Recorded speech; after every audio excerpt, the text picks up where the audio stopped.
През последните месеци страната ни е изправена пред редица кризи във вътрешен и международен план.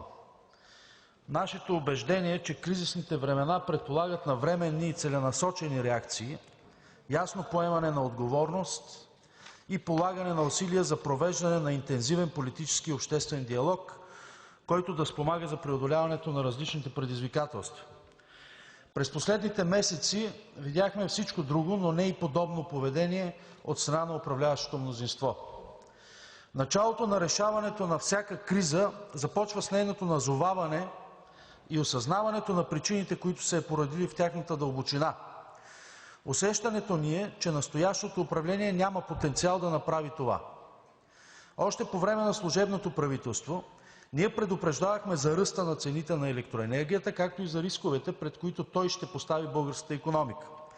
В отговор получихме отказ фактът на растящите цени на електроенергията да бъде включен в актуализацията на бюджета за 2021 г. под формата на компенсации за бизнеса и потребителите на промишлен ток. В първите дни на настоящия парламент ние предложихме конкретно решение, което да компенсира адекватно българския бизнес за увеличаването на цената на тока, като взехме предвид, че страната ни е производител и дори износител на електроенергия и може да си позволи това.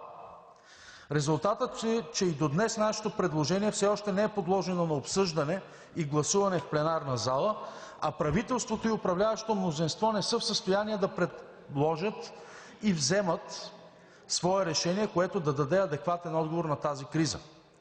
По-важният резултат обаче е, че през последните месеци кризата с цената на електроенергията прерасна в мащабна ценова криза, която вече е извън контрола на управлението и с всеки изминал ден увеличава своите поражения върху цялата българска икономика.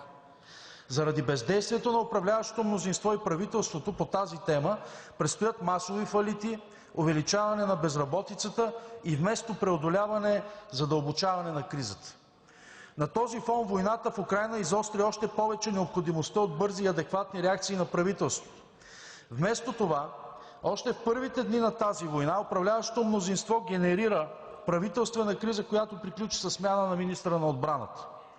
Още в първите дни след началото на войната ние вече берем плодовете на нейните негативни икономически последствия, без да имаме правителство и управляващо мнозинство, които да са способни да реагират отговорно и решително. През миналата седмица цените на бензина преминаха психологическата бариера от 3 лв. за литър, което създаде паника в обществото и предизвика опашки пред бензиностанциите за пръв път от 1997 г. насам. Вместо да успокоят обществото и да гарантират, че в България има достатъчно количества горива и няма да се стигне до колапс, управляващите първо мълчаха, а след това обвиниха младежката организация на ГЕРБ, че е създала паниката. Нещо повече.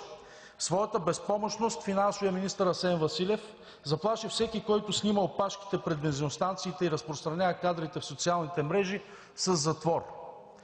Припомняме, че подобни кадри се появиха не само в социалните мрежи, но и в повечето български медии, включително и в 3 национални телевизии.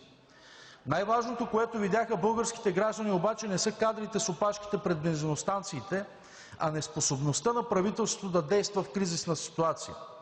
Отсъствието на елементарна координация между различните министерства, тотално сбърканата комуникационна политика и липсата на потенциал за възприемане и осъзнаване на очевидни рискове пред обществото са само симптоми на заболяването, което за това управление се превръща в хронично.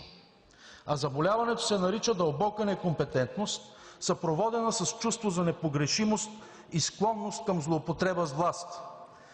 Уважаеми колеги, управлението на страната не би трябвало да има формата нито на експеримент, нито на стартъп, нито на курс за обучение. Това е сериозна отговорна задача, която би трябвало да се решава от хора, които имат необходимата подготовка, усет и воля. Длъжни сте да бъдете подготвени, защото нито един български гражданин не Ви дължи нито време, нито търпение. Време и търпение не Ви дължи и опозицията. Вие сте длъжни на обществото, а не то на Вас. Защото именно обществото Ви е дало кредит на доверие, който в момента пропилявате по възможно най-безразсъдния и безполезен начин. Още при учредяването на настоящия парламент ние от парламентарната група на ГЕРБ-СДС обявихме, че имаме готовност да бъдем конструктивна опозиция и Ви предложихме нашата експертиза, опит и подкрепа за взимането на важни за нацията решения. Срещу това получихме тотален отказ от диалог, обидни квалификации и списъци с арести. Днес Ви казваме, че оттук нататък отказваме да проявяваме разбиране към Вашата некомпетентност, безотговорност и липса на какъвто и да било усет за национално отговорно поведение. Считаме, че настоящата формула на управление не просто не е адекватна на ситуацията, а с всеки изминал ден ще нанася все повече щети и поражения на българския икономически, обществен и геополитически интерес. От тази гледна точка наш дълг е да бъдем безкомпромисна опозиция. Нашата отговорност е да положим усилия час по-скоро България да има ново управление, което е способно да отговаря на предизвикателствата на кризите. Управление, което използва всяка секунда от времето си за решителни действия, а не за обяснения на поредния управленски гаф. Убедени сме, че в подобни съдбовни моменти българската нация има нужда от единство и възможност да разгърне целия потенциал, с който разполага. Бог да пази България!